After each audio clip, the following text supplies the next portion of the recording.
You ever notice how some people just don't care about social media? Like, at all.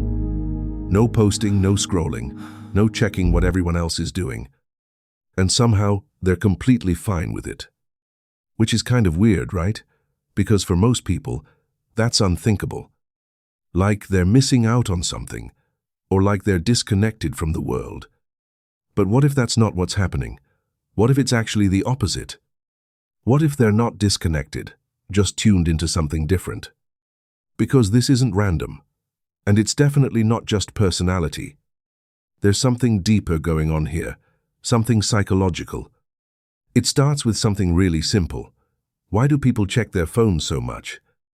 It's not really about information, and it's not even about connection. It's about that tiny moment when something happens on your screen.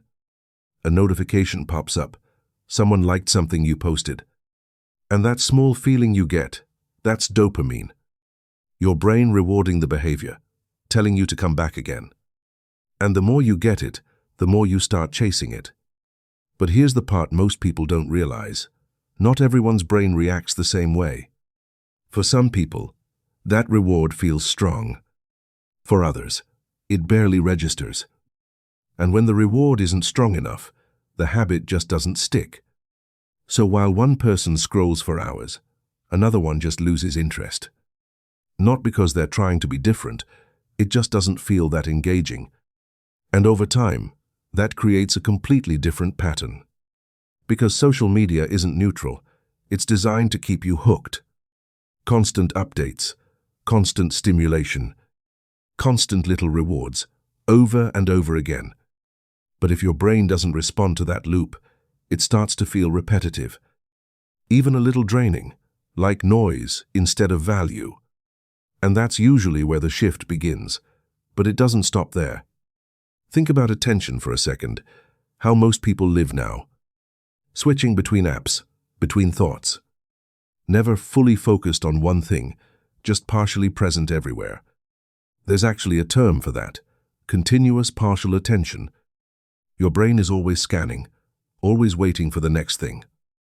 But people who don't rely on social media as much tend to experience this differently.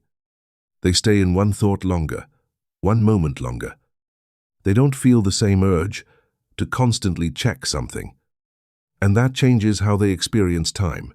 Things feel slower, more focused, less fragmented. And when your attention isn't constantly interrupted, your thinking goes deeper. You reflect more. You process things differently. And that leads to something else. Relationships. Most people today interact constantly online.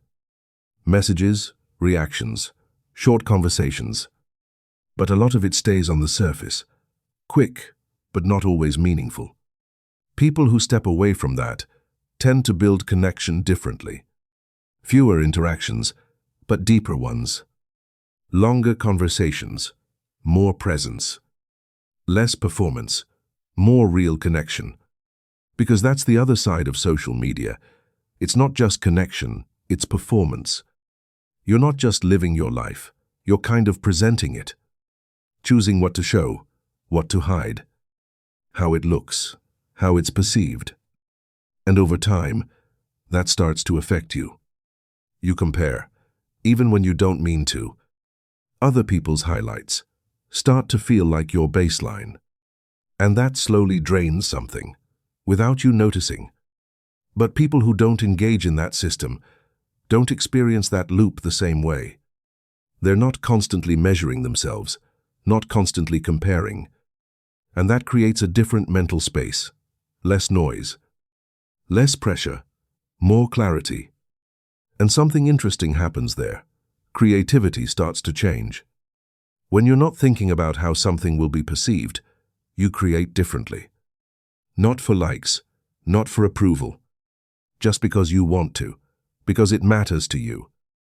That's called intrinsic motivation, and it's becoming more rare. Because most environments today are built on external feedback. Likes, views, validation. But when that disappears, your relationship with things changes. You stop performing. You start exploring. And that feels very different, almost unfamiliar at first. Now here's where it gets interesting. Not everyone who avoids social media is the same. Some people choose it consciously, others just never got pulled in, and some step away after feeling overwhelmed. So the behavior looks identical, but the reason behind it isn't. And that matters more than it seems, because there's a difference here between choosing solitude and avoiding connection. From the outside, they look the same, but internally, they're completely different. One comes from clarity, the other can come from discomfort. And only you really know which one it is. No one else can tell for you. So here's something worth asking yourself. What's your relationship with it? Do you genuinely not care about social media, like it just doesn't pull you in? Or do you find yourself going back to it, even when you don't really want to? Do you feel more focused without it? More calm? More like yourself? Or slightly disconnected? Because both can exist at the same time. And that's what makes this so interesting. So, now I'm curious. Where do you fall in all of this? Do you feel like social media just doesn't affect you much?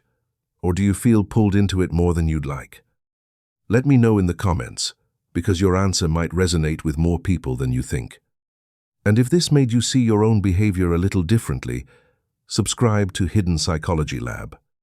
Because sometimes understanding your mind is the first step to taking control of it.